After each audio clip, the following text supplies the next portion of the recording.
అందమైన అడవిలో లియో అనే సింహం తన అద్భుతమైన జూలుతో తనకి ఇష్టమైన చెట్టు కింద ఎండలో విశ్రాంతి తీసుకుంటోంది. ఆ చెట్టుపై మైలో అనే కోతి చురుకుగా ఉంటూ అటూ ఇటూ ఊగుతూ ఉంటుంది. ప్రతిరోజు మైలో లియోని ఆట పట్టిస్తూ తన తెలివిని చురుకుదనాన్ని చూసి నవ్వుకుంటూ ఉంటుంది. అది చూసి లియో ఇర్రిటేట్ అవుతూ ఉంటుంది. తన బలం గురించి ఆలోచిస్తూ ఉంటుంది. అప్పుడు లియో ఇలా చెబుతుంది, ఒరే చిన్న కోతి, నిన్ను ఒక్క దెబ్బతో నేల కూల్చగలను. నేను అంటే నీకు భయం లేదా? అప్పుడు మైలో, ఆ లియో, అసలు ఇది బలం గురించి కాదు, అడవికి తెలివితేటలు కూడా అవసరం.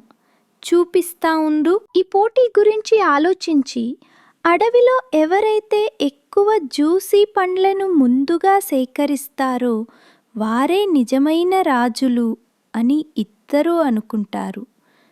లియో తన బలం గురించి ఆలోచిస్తుంది.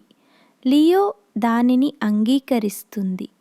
అయితే మైలో మాత్రం తెలివిగా ప్లాన్ వేసుకుంటోంది. రోజులు గడిచిపోయాయి. లియో అడవి గుండా నడుస్తూ చిన్న జంతువులను భయపెడుతుంది. తన దారిలో అన్నీ నాశనం చేస్తోంది. అయితే మైలో తన స్నేహితుల నుండి సమాచారాన్ని సేకరిస్తూ అడ్డంకులను సులభంగా దాటుతుంది. చివరికి మైలోకు పండిన తీపి పండ్లతో నిండిన ఒక దాచిన తోట దొరుకుతుంది. మైలో సంతోషిస్తుంది. కానీ బలం గురించి ఆలోచిస్తున్న లియో ఈ విలువైన తోటను తమ ఇంటిని సులభంగా నాశనం చేయగలదని గ్రహిస్తుంది. అందుకే మైలో ఆలస్యం చేయకుండా లియోతో ఈ విషయం మాట్లాడాలి అని నిర్ణయించుకుంటుంది. మైలో అలసిపోయి నిరాశతో ఉన్న లియోని కలుస్తుంది.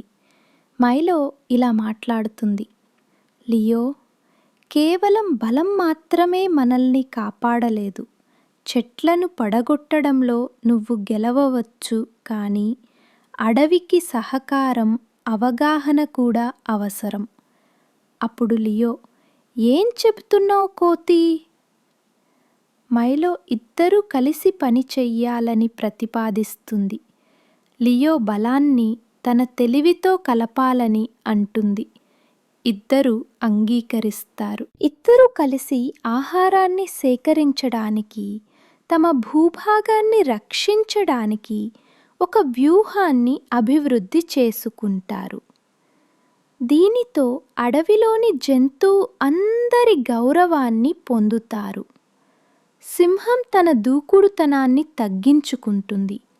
కోతి వ్యూహాత్మక ఆలోచనల గురించి ఇతరులకు నేర్పుతుంది. కాలాలు మారాయి. ఇద్దరి సహకారం అభివృద్ధి చెందింది. అడవి అభివృద్ధి చెందింది. జ్ఞానం లేని బలం గందరగోళానికి దారితీస్తుందని ప్రతి జీవి నేర్చుకుంది. ఒకప్పుడు ప్రత్యర్థులైన కోతి, సింహం కలిసి తమ అడవిని శాంతియుతంగా నడిపించుకున్నారు.